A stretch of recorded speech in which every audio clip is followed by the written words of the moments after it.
Assalamualaikum warahmatullahi wabarakatuh. Om Swastiastu, Namo Buddhaya, Salam Kebajikan. Perkenalkan, nama saya Wahyu Andri Saputra, mahasiswa Universitas Cyber Asia, jurusan akuntansi, akan mempresentasikan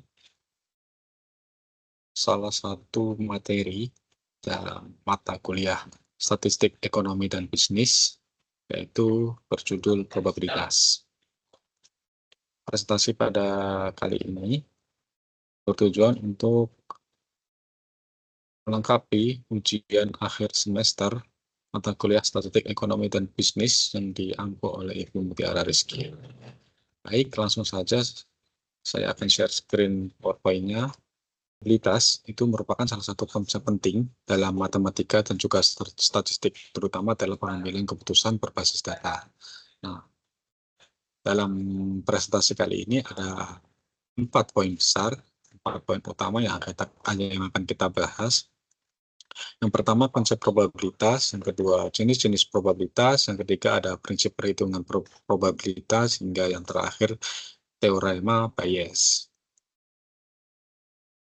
Baik, kita mulai. Yang pertama, konsep dasar probabilitas. Probabilitas adalah ukuran kemungkinan terjadinya suatu peristiwa. Misalnya saat melempar koin, kemungkinan muncul kepala adalah satu dari dua kemungkinan.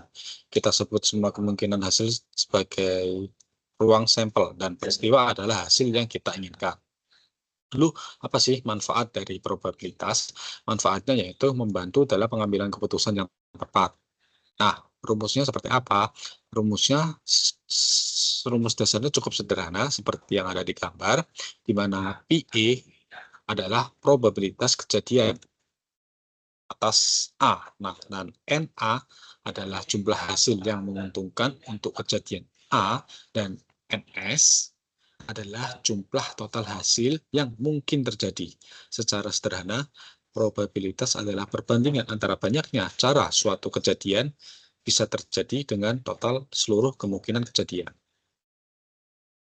Nah, jenis-jenis probabilitas ada 3, probabilitas klasik, probabilitas empiris, dan probabilitas subjektif. Kita akan bedah satu-satu. Yang pertama, probabilitas klasik. Probabilitas klasik ini adalah probabilitas yang dihitung berdasarkan asumsi bahwa semua hasil dalam ruang sampel memiliki peluang yang sama besar untuk terjadi, sehingga digunakan saat kondisi bersifat teoritis atau ideal. Nah, untuk probabilitas empiris adalah probabilitas yang diperoleh berdasarkan hasil pengamatan, eksperimen, atau data historis. Semakin banyak data, semakin akurat nilai probabilitasnya. Angka probabilitas subjektif adalah probabilitas yang berdasarkan pada opini, intuisi, atau pengalaman pribadi, bukan pada data atau perhitungan matematis. Sifatnya subjektif dan bisa berbeda antar individu. Untuk contoh-contohnya, yang pertama contoh probabilitas klasik, di antaranya mungkin contoh sederhananya melempar koin, melempar dadu, di mana saat kita melempar koin, peluang munculnya kepala atau ekor masing-masing adalah 1/2 atau setengah. Sedangkan saat kita melempar dadu, peluang muncul angka 4 dari sebuah dadu adalah 1/6, karena ada 6 angka, dan angka 4 cuma 1, jadi 1/6.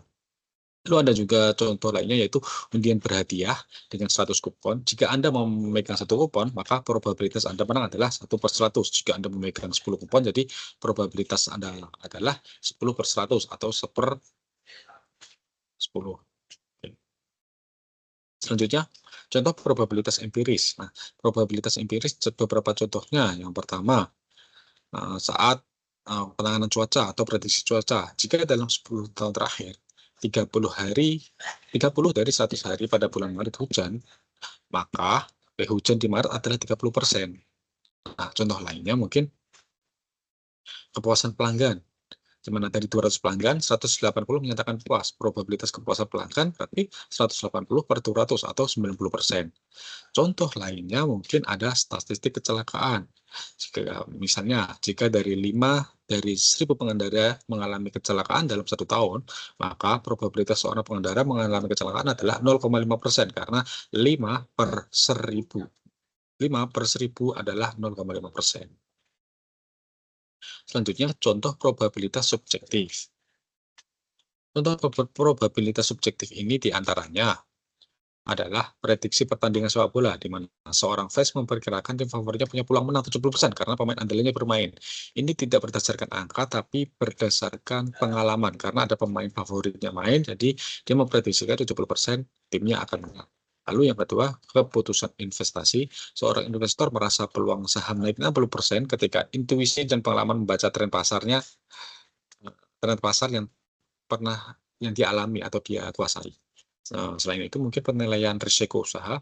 Seorang pengusaha merasa peluang gagal membuka cabang baru di kota A hanya 20% karena merasa pasar di sana potensial. Nah, itu juga berdasarkan pengalaman dia yang sudah menjadi pengusaha puluhan tahun. Oke. Selanjutnya, prinsip penghitungan probabilitas ada dua. Nah, di mana yaitu ada penjumlahan dan perkalian. Jadi, jika dua peristiwa tidak bisa terjadi bersamaan, kita gunakan aturan penjumlahan. Tapi, jika dua peristiwa terjadi bersamaan, seperti memilih dua kartu, maka kita pakai aturan perkalian. Itu definisi singkatnya. Lalu, di aturan penjumlahan ada dua aturan. Yang pertama, mutually eksklusif. Apa itu mutually eksklusif? Yaitu aturan penjumlahan untuk peristiwa yang saling lepas. Nah, ini contohnya. Contohnya, sebuah kantin menjual 3 jenis minuman. Ada teh, kopi, dan jus. Dari 3 minuman itu, 100 pelanggan membeli beberapa. Yang pertama, 30 orang membeli teh, 40 orang membeli kopi, dan 20 orang membeli jus. Tiap orang hanya membeli satu jenis minuman. Pertanyaannya, berapa peluang seorang pelanggan yang datang secara acak membeli teh atau kopi? Nah, penyelesaiannya karena satu orang hanya membeli satu jenis, maka peristiwa ini saling lepas atau gunakan aturan penjumlahan. Kita gunakan P, teh, U, kopi ya. Jadi P teh dan plus P kopi sama dengan, karena tadi yang memesan teh adalah 30 per 100 pelanggan, plus kopi 40 per 100 pelanggan. Jadi 70 per 100 atau 0,7 atau 70%. Jadi peluang seorang pelanggan yang datang secara acak membeli teh atau kopi adalah 70%. Lalu yang kedua ada non-mutually eksklusif, yaitu aturan penjumlahan untuk peristiwa tidak saling lepas. Nah, contohnya ini. Dalam satu kelas terdapat 18 siswa suka matematika, 15 siswa suka fisika, dan 5 siswa suka keduanya. Jika dipilih satu siswa secara acak, berapa peluang siswa tersebut suka matematika atau fisika? Penyelesaiannya peristiwa tidak saling lepas karena ada siswa yang suka keduanya. Gunakan aturan penjumlahan yang disesuaikan. Nah, ini kita jawabnya seperti rumus yang ada di layar. Dan P matematika atau fisika sama dengan 18 dari total plus 15 dari total. Kurangi 5 ini atas 5 siswa yang suka keduanya. Per total dan dihasilkan 28 per total. Jika kita anggap total siswanya adalah 30, maka 28 per 30 adalah 0,93 atau 93%. Jadi probabilitas siswa tersebut suka matematika atau fisika adalah 93,3%. Lalu dalam aturan perkalian terdapat 3. Yang pertama independen atau tidak saling mempengaruhi. Contohnya, sebuah koin dilempar sekali dan sebuah dadu dilempar sekali. Peluang muncul kepala pada koin adalah setengah dan peluang muncul angka ganjil pada dadu adalah setengah juga. Berapa probabilitas muncul kepala pada koin dan angka ganjil pada dadu? Pertanyaannya, penyelesaiannya karena melempar koin dan melempar dadu adalah peristiwa independen, gunakan aturan perkalian dengan rumus seperti yang ada di gambar. Yang pertama, P kepala dan ganjil. Nah, P kepala dan P ganjil sama dengan setengah kali setengah, sama dengan seperempat, atau peluangnya adalah 25%. Yang kedua adalah dependent atau saling mempengaruhi tanpa pengembalian. Contohnya, dari sebuah kotak berisi 5 bola merah dan 3 bola biru, diambil 2 bola secara berurutan tanpa dikembalikan. Berapa probabilitas kedua bola yang diambil berwarna merah? Penyelesaiannya adalah bola pertama merah, 5 dari 8. Jadi peluangnya adalah 5 per 8. Nah, yang kedua karena tidak dikembalikan, bola merah tinggal 4 dari 7. Peluangnya adalah 4 per 7. Nah, lalu menggunakan rumus seperti ada yang digambar, di mana P keduanya merah adalah P1 kali P2 yaitu 5/8 dan kali 4/7 hasilnya adalah 20/56 atau 5/14 sekitar 35,7%. Selain itu juga dalam aturan perkalian ada peristiwa bersyarat. Nah, apa itu peristiwa bersyarat? Yaitu menggunakan probabilitas bersyarat. Nah, contoh kasusnya seperti berikut. Dalam suatu perusahaan, 60% karyawan adalah laki-laki. 70% dari karyawan laki-laki memiliki gelar S1. Pertanyaannya, berapa probabilitas bahwa seorang karyawan yang dipilih secara acak adalah laki-laki dan bergelar S1? Penyelesaiannya bagaimana? Kita gunakan probabilitas bersyarat. Dengan rumus seperti ada yang di layar. Jadi, P dengan laki-laki dan juga S1 itu sama dengan peluang laki-laki kali peluang S1 syarat L. Nah, dari P laki-laki adalah 60% atau 0,6, sedangkan peluang S1 dan laki-laki adalah 70%. Jadi kalau dikalikan adalah 0,42% atau 42%.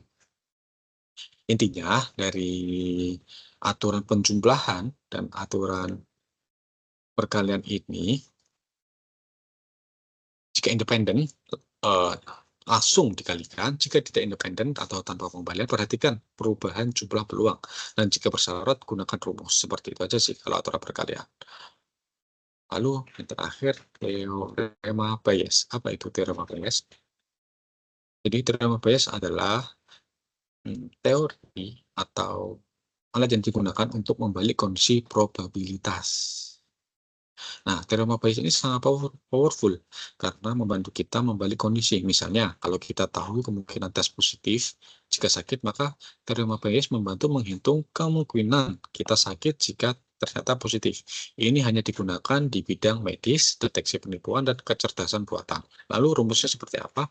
Rumusnya seperti ada di gambar, di mana PA adalah probabilitas PA garis lurus B adalah probabilitas A terjadi jika B sudah terjadi posterior. Lalu B garis lurus A adalah probabilitas B terjadi jika A terjadi, likelihood. Lalu PA adalah probabilitas awal A sebelum informasi B, lalu PB adalah probabilitas total dari B terjadi. Nah, studi kasus dari teorema Bayes ini terkait COVID-19, di mana kita kan saat COVID-19 melakukan banyak tes ya. Kemudian ada orang sakit langsung dites. Tesnya pun bermacam-macam, ada rapid test, antigen, atau PCR. Nah, untuk mendeteksi apakah seorang itu terinfeksi virus, dari 3 tes itu hasilnya tuh tidak selalu akurat 100%. Bisa saja orang yang sakit dinyatakan positif, orang yang sakit dinyatakan negatif, orang yang sehat bisa jadi positif, orang yang sehat bisa juga dinyatakan negatif. Nah, contoh soalnya seperti ada yang di depan, di mana misalkan dalam suatu populasi, itu P sakit adalah 1% atau 0,01, sedangkan P sehat adalah 99%.